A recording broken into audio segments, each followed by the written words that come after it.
Twitter is now X, maybe. Elon Musk rolling out that rebranding this morning, also announcing that X.com now redirects to the Twitter website. It's part of his long-held ambition to create an everything app that combines messaging, social networking, and payments. That is the focus of today's Tech Check with Deirdre Bosa. Dee, I don't know if I see this sticking. Like, what are people going to say now? I'm going to spend time with my ex?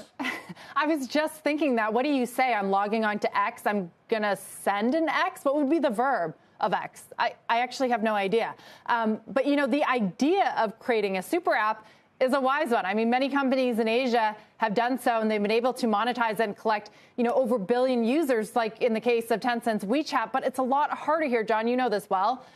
The way that the internet has developed and our payment systems make an idea like a super app more difficult. It's not as intuitive as it is in a place like Asia that doesn't have the legacy credit card and debit card systems that we do. So there is major questions around whether Musk can actually succeed in doing this. But the idea of it is great. I mean, you have a walled garden. There's no reason for users to ever leave these apps. You can put users, sellers, and advertisers in one place. The algorithm is trained a little better than having separate apps. I just don't know how likely it is, and that's obviously the biggest challenge that he'll have here. And it doesn't always work, right? I mean, Grab super app hasn't exactly blown the doors off. Neither has Didi's effort to put together something like this. And then it seems like this conglomerate approach has happened through the ages. I mean, Yahoo, you know, had I forget what they called them at the time, wasn't platform, but, you know, bringing all those things together. Google with all of the different apps. Facebook taking Instagram and Facebook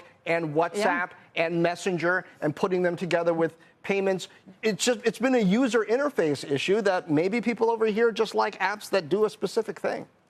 Part of the reason all the companies that you mentioned, Yahoo, Google, Facebook, they all started on the desktop, right? So they were developed when companies were still building through a computer, through a PC, whereas the likes of WeChat, right, it grew in a mobile internet era. So they were able to be wider, whereas maybe the companies here, they were just more narrow, right? Facebook existed on your computer, so they're going to put it on a phone. So there wasn't as much opportunity. But I really think it's the payments that is the biggest sticking point. I think you could argue that Grab has succeeded more than anyone has here, because those payment system allowed them to. And also, it's largely free. I mean, you have all kinds of fees here in the U.S. that don't really make a good incentive for the companies themselves to put it on a super app. I wonder if Elon ends up then competing with Square, Jack Dorsey again, who knows how they feel about each other now, Apple, and the banks.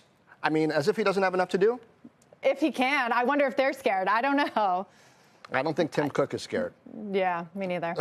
He doesn't scare easily, that guy. I mean, very, very chill. I admire that. All right, Deirdre Bosa, thank you.